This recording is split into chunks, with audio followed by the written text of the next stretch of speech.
Does this look familiar to you? Because honestly, this was me most of my life. Every morning started off with anxiety, like I was being rushed, like I was putting out fires constantly. I've tried morning routines before, but always eventually gave up and failed and burnt out. So I asked myself one final time, what is the ultimate morning routine that will keep me winning without burnout? Eventually, I found the perfect science-based routine that allowed me to stick with it and to achieve more. I started smashing my goals, and most importantly, I found what it took to avoid burnout. So onto the first part of routine, waking up. Pretty obvious, but if this part is the hardest part for you, then make sure to watch my most recent video about how to not snooze ever again. Now the second part is the warm-up activity. Okay, I'm just gonna say it, I hate running with a passion. Really, really, really hate it. And the reason why I do it first is I tried waking up and doing other stuff first. I've tried meditation, prayer, I've tried deep work first, but no, it doesn't work because when you just wake up in the morning and you're sitting there, I just find myself like trying to start my engine up. My brain is not working, it's foggy, and I just end up staring at the screen for like 15 minutes and maybe send a message to a friend or something like that.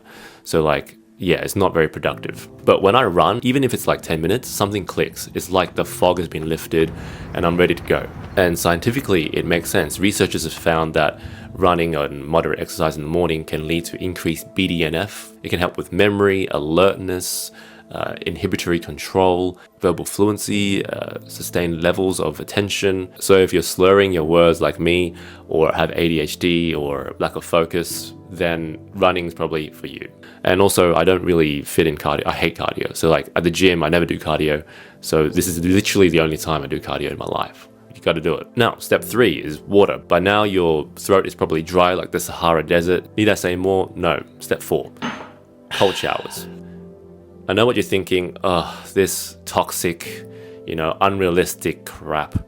Well, to be honest, cold showers are kind of unrealistic, but not in this routine and not with this timing. Hear me out. With this timing, it's perfect. The perfect time to take a cold shower. I've tried cold showers before as soon as I wake up, but I just end up standing there looking at the water for like 10 minutes because I just don't want to get in. And also, you don't feel like getting up because you know the next thing is cold showers and you're like, I'm not going to get up. I'd rather be in this warm bed, right? So this is the perfect time to do it because guess what? You want to take a cold shower. You're all like, oh, that smells. You're all hot. You're all steamy. You want to take a cold shower. So honestly, taking a cold shower at this time feels kind of good. I've also tried doing cold showers after I cool down or any other time of the day. And nope, it's way more painful. Don't do it.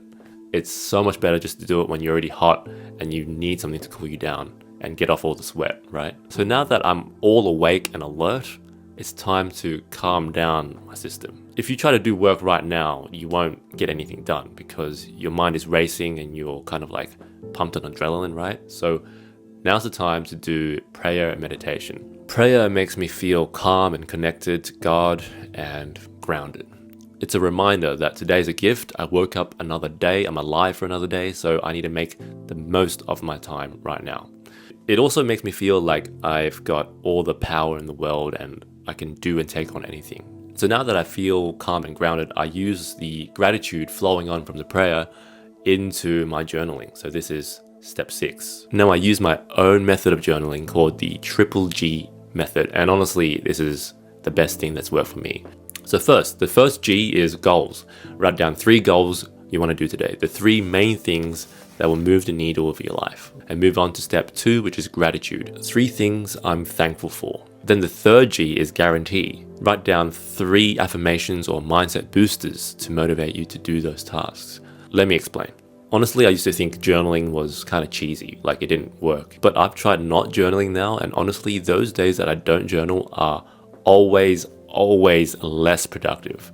And it's because of this. Writing down the goals for today is essential. Otherwise, I feel directionless, like I have no purpose to the day. Okay, so now that the goals are done, you move on to gratitude.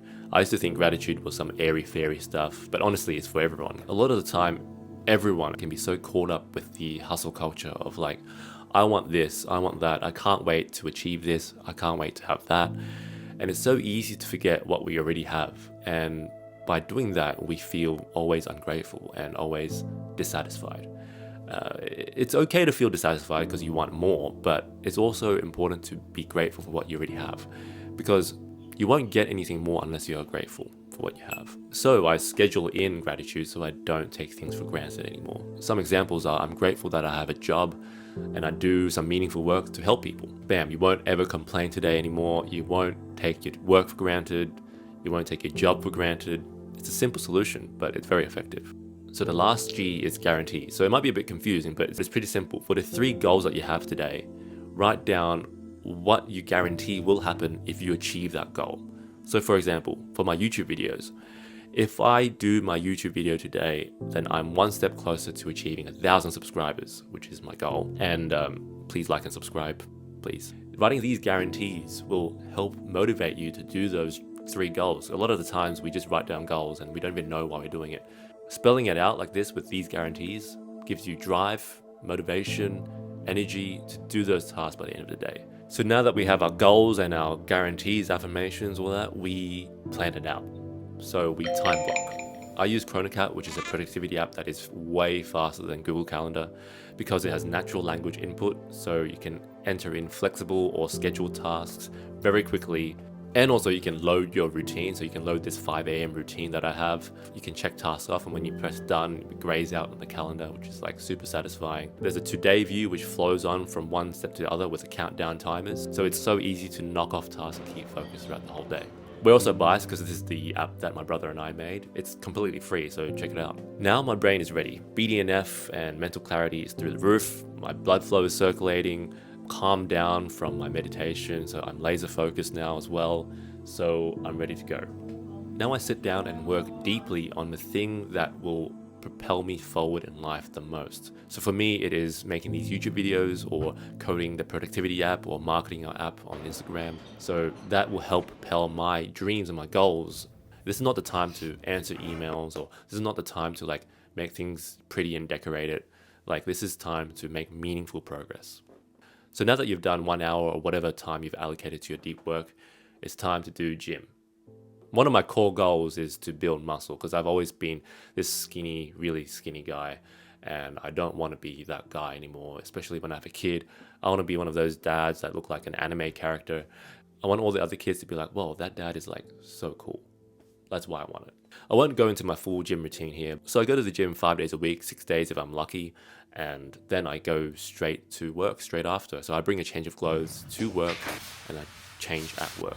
And that's the whole routine. Word of advice, don't be discouraged if this routine doesn't work for you. When I first started, it looked very different and I constantly adjusted things that worked for me. Maybe this might work for you, maybe it won't. Sometimes less is more. I try to do way too many things. Eventually I cut it down to this because it's what's most important. And I want to talk about burnout right now because burnout is real. If you go to work 7 days a week, every day for the rest of your life, you'll definitely burn out. And it's the same with this routine. Even though I love this routine, if you do it every single day, and I did burn out, and then I just stopped doing the routine. This is how I avoid burnout. Okay, so I allow 2 days, just like having a weekend, right? So I allow myself 2 days to a light version of this routine. So the non-negotiables are, number 1, journaling, 2, planning, 3, prayer and meditation. So the 2 tasks I'm allowed to skip are running and cold showers and gym. So the key here is to never skip those things twice in a row. So for example, if I skip running and cold showers on Wednesday, then I have to do Thursday. The reason why is from James Clear's Atomic Habits, which is never miss twice. If you miss twice, then you start forming a habit, and it's very easy to miss the 3rd day. So you don't want to do that. Only allow yourself 1 day, and then you have to get straight back into it the next day. Now, what about waking up at 5 o'clock? Do I always have to wake up at 5 o'clock every day? Technically, it's better if you do, but for me, it's quite hard to wake up on the weekends because usually Friday night we stay out a bit later. So I wake up at 5:45. I know, very generous, right? The reason why is because if I wake up at 7, that's like 2 hours difference. 2 hours difference is basically the same as jet lag. So if you want to feel jet lag the whole week, be my guest, but I strongly don't recommend it. So keep it within 1 hour of waking up so that you're more consistent with your sleep and wake schedule. That way you don't really feel much difference. So the big question, is it worth it? Heck yes. Does it make you more productive? Heck yeah. Does it give you more time? Not really. A lot of people think if I wake up at 5 a.m. I have way more time. But for most people, you need 7 to 8 hours of sleep. So if you wake up at 5, you have to sleep earlier. Like, I sleep 10 p.m. latest. So it's not about adding more hours to your day, it's about making use of what's available to you. See, in the evenings, life gets busy and noisy. You have to give your attention and time to your partner, to loved ones, to family, to friends, and that's important. But it's also so easy to let your social life take over your goals and your ambitions. All you've done is wake up late, go into work, have a social life, and then sleep. So key points here, notice that there's no phone. If you have to use your phone, like make sure it's on sleep or do not disturb mode, so you don't get the notifications. You're unplugged from the world. No bad news is going to come in here and affect your mentality. David Goggins says this routine gives you armor. He says no one wakes up confident.